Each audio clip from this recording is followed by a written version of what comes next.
Olá, meus amigos do Grupo Ondas, é o Velo Investing falando. Vou fazer uma análise fundamentalista da nossa pretinha da OGX, até porque muita notícia está sendo divulgada na mídia e eu estou achando que o mercado está exagerando um pouco. Aliás, exagerando muito tudo que estão dizendo dela. Essa é a bacia da OGX, os blocos em que ela tem. Ela tem aqui na bacia de Campos, se a gente for olhar o retrospecto dela, ela tem diversas bacias já praticamente comerciais. Complexo de Waimea, né, que é esse azul claro aqui, que ela declarou comercialidade. O complexo de Waikiki, que também declarou comercialidade. Ela tem o Pipeline, que agora ela adquiriu mais 20% do bloco, desses dois blocos da dinamarquesa Maersk, então ela passou a ser operadora do bloco. E tem ainda a planta de Vesúvio. Ela tem algumas concessões desse bloco que a exploração deve vencer o ano que vem, mas todas elas estão sendo delimitadas já, ou seja, ela vai nos próximos 6 a 12 meses divulgar a comercialidade desses blocos. Uma vez divulgando a comercialidade desses blocos, ela passa a ter 27 anos, 28 anos para exploração e pode estar perfurando mais para frente. O que eu vejo que aconteceu com a IMEA, primeiro que foi o poço produtor. O ano passado o Paulo Mendonça comentou que foi o segundo maior poço que ele furou na vida. Tinha estimativa de 40 mil barris. Essa por si só é uma estimativa extremamente alta. Se a gente for olhar, aqui são os 25 campos, os maiores produtores de petróleo. A gente vê que em primeiro lugar está o campo de Lula, com 28 mil barris por petróleo por poço. Ou seja, dizer 40 mil num poço, ou ele foi mal interpretado, dizendo que essa poderiam ser o resultado após 3, 4 poços estarem conectados à plataforma, ou ele exagerou realmente, porque não tem cabimento um poço produzir 40 mil barris de petróleo. Então ele foi perfurado o primeiro poço, teve uma vazão ótima de 7 a 18 barris por petróleo. Ele passou o primeiro trimestre inteiro produzindo 11 mil barris de petróleo. O problema foi que ao conectar o segundo poço, eles viram que tinha uma fratura entre os dois poços. E essa fratura fazia com que se drenassem a mesma área do reservatório. Então não tem como você aumentar muito um poço, aumentar muito os dois simultaneamente. Por isso que hoje nós temos 5 mil barris de petróleo em cada um dos dois poços, perfazendo 10 barris de petróleo no total. Lembrando que esse sistema ainda não foi colocado injeção hidráulica nele, nem o sistema de fraturamento, ou seja, essa produtividade ainda vai ser elevada. Já existem 2 novos poços prontos que vão ser conectados agora no segundo semestre. Só torcer para que esses 2 novos poços não tenham essas mesmas fraturas. Consequentemente, se cada poço produzir 7, 8 ou 10 mil barris inicialmente, está uma maravilha a meu ver. Agora, se realmente existirem fraturas e eles estarem drenando o mesmo reservatório, mesmo sistema hidráulico, aí realmente a produção pode complicar. O que eu vejo de problema para a OGX? Para mim o único problema é o financiamento a partir de 2014. A OGX financiou 2,5 bilhões em títulos de 7 ou 8 anos nos Estados Unidos em junho do ano passado, com rating B, ou seja, ela pagava 8,5% de juros ao ano. Isso subiu um pouquinho para 9, pouco agora, porque ele é flexível, e captou mais 1 bilhão, 1,1 bilhão agora em primeiro trimestre desse ano, com títulos de 10 anos. Então, o CAPEX significa o investimento da empresa, que é uma média de 2 bilhões de dólares por ano. Ele daria para a empresa estar fazendo toda essa prospecção, não, essa perfuração, tanto da bacia do Espírito Santo, a bacia de Campos e a bacia de Santos, e a bacia de Parnaíba, daria para estar fazendo tudo isso até 2014. A partir de 2014 a empresa vai precisar se refinanciar, ou com uma produção adequada. Essa produção inicial de 250 mil barris em 2013 que o Ike prega, eu acho pouco provável. As 3 plataformas móveis tem essa capacidade. A OSX1 tem para 100 mil barris e as outras para 150, desculpa. Isso, a OSX1 para 50 mil e as outras duas para 100 mil.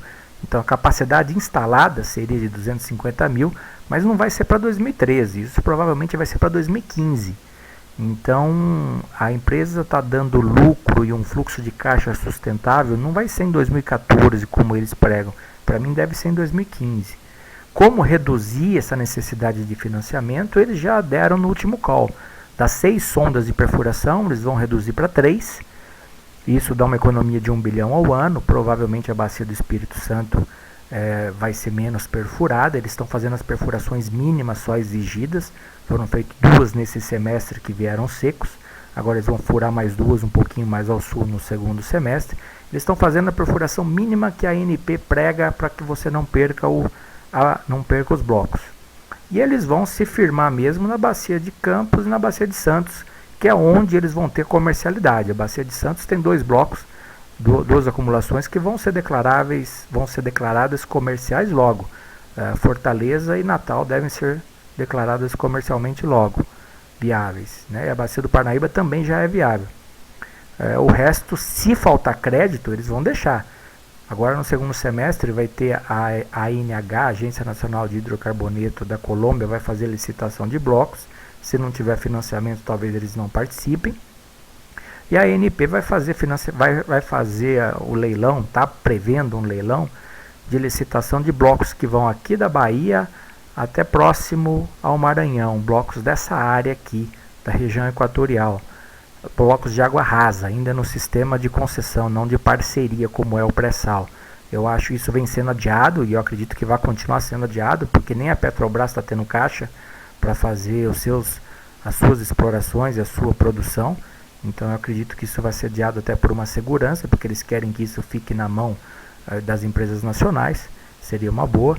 Mas a OGX vai apresentar problemas de caixa a partir de 2014. Fazer farm out agora, vender fatias da Bacia de Campos e da Bacia do Parnaíba, como eles pensaram no passado, acredito que não vai ser feito, porque a China, Sinopec e a Sinochem já compraram a parte portuguesa e a parte espanhola da Repsol e da Galp aqui nessa região.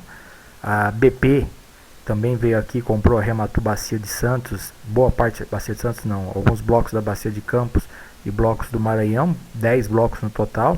Ou seja, eu não acredito que tenha comprador para fazer um farm out interessante nessa região agora, no momento. Então não acredito em farm out, eu acho que vai ser um problema rolar dívida se o mercado da Europa continuar fechado.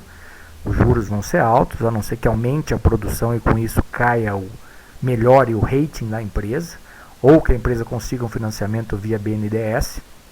Lembrando que a OGX conseguiu 600 milhões de reais para estar financiando os gasodutos aqui na Bacia do Parnaíba. Mas ela vai precisar aí de 2, 3 bilhões de reais para poder, de repente, uns 1 bilhão e meio, por exemplo, já daria uma folga de caixa em 2014. Esse é o valor que ela vai precisar financiar. Vir a mercado fazer uma oferta pública de ações, não é o perfil do Ike. Ele não costuma fazer isso com as suas empresas. Ele costuma dividir e vender parte. Vende parte para sul-coreano, como fez com a MMX, vende parte para... vendeu parte para Hyundai, como fez com a OSX. Ele costuma fazer isso nos seus negócios e não vir a mercado pedir mais dinheiro. Para mim vai ser uma surpresa se ele vir a mercado pedir mais dinheiro, mas ele com certeza está quebrando a cabeça para pensar nesse financiamento a partir de 2014. A empresa já está cortando gastos, isso é evidente, ficou evidente no último call. Não vai perder blocos importantes. Bacia de Campos e Bacia de Santos, todos vão ser declaráveis comercialmente produtivas, tá? Isso dá mais 28 anos para a empresa. Tá? E a Bacia do Espírito Santo, se eu não me engano, a concessão vai longa. A concessão é longa, porque é uma bacia difícil de ser explorada. Uma bacia, das bacias da OGX, é a que tem menos potencial. Então eu acho que eles não vão ficar furando mesmo, porque o preço de cada furo, 90 milhões de reais, 90 milhões de dólares, entre 60 e 90, dependendo do tempo que a sonda fica em cima do poço. Então eu acho que ele pode descartar algumas concessões e se focar em Santos, Campos e Pará, Maranhão. Desculpa, e Bacia do Parnaíba, que é onde vai produzir o gás que a MPX vai funcionar. Essa é a minha visão para a empresa, ele realmente vai precisar desse crédito a partir de 2014, mas não vejo motivo nenhum para a empresa estar valendo esses 5, esses 6 reais. Às vezes se comparam com a Petrobras, mas se a gente for comparar com a Petrobras, a gente tem que ver o perfil de comparação, que geralmente são por múltiplos. Por exemplo, o EV sobre o EBITDA. A OGX ela vai produzir 250 mil barris de petróleo, não tem a menor dúvida disso. As metas do IKE são 750 mil em 2015 e 1 milhão e 400 em 2020. Isso eu acho ousado. Mas 250 mil é fácil de produzir pelo que ela já tem. Ela já tem mais de 40 poços com petróleo. Só falta conectar e começar a produzir. Então 250 mil ela vai produzir. Isso vai dar uma geração de caixa de 7 bilhões ano. Um EBITDA de 3 bilhões de dólares. E se a gente fizer a relação EV sobre o EBITDA, em períodos bons da bolsa, essa relação vai para 10. Em períodos ruins vai para 5. Então só isso daria uma precificação entre 10 e 20 reais para a OGX. Eu acho que ela está descontada do mercado. Agora vamos ver como a engenharia vai trabalhar esse financiamento. Me causou surpresa e tristeza a queda do Paulo Mendonça. Paulo Mendonça é um geólogo fantástico. Ele era o diretor-geral da OGX, assumiu a presidência que era do IKE. O IKE resolveu botar um presidente, um CEL, agora em março ou abril, acho que foi em abril, ou seja, durou 2 meses no cargo, já caiu. Isso é mais, para mim, soa mais como ele não aguentou a pressão política. Nem sempre um bom técnico ou um excelente técnico como é o Paulo Mendonça é um bom executivo. Executivo tem algumas áreas políticas que você tem que lidar todo dia com mega investidores, que às vezes não é a tua praia. Tua praia de um geólogo é você estar furando poços. E vamos lembrar que aqui na bacia do Parnaíba, Petrobras furou 4 poços e vieram secos. Foi o Paulo Mendonça que pediu para comprar, para pegar as concessões, ele foi lá, furou e veio essa meia Bolívia que eles comentam. Então é uma pessoa fantástica, tem uma capacidade formidável. Ele é o chefe, né? Ele que deu esse monte de petróleo descoberto, essa precisão de mais de 90% dos poços para a OGX, mas talvez ele não tenha conseguido suportar a pressão de ser um político, um cargo que um CEL exige. Ele foi para a EBX, vai ser o braço direito da EBX na área petrolífera, mas vão colocar uma pessoa que tenha talvez mais jogo de cintura para vir ao mercado toda hora estar comentando. Essa é a minha impressão pessoal, até porque há um mês, algumas semanas atrás, ele disse que não ia falar mais sobre produção de petróleo. Um CEL não pode dar uma afirmação dessa. Então eu acho que o mercado realmente não estava querendo ele como interlocutor do mercado.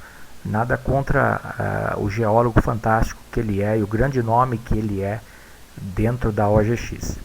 Essa é a minha visão para a empresa.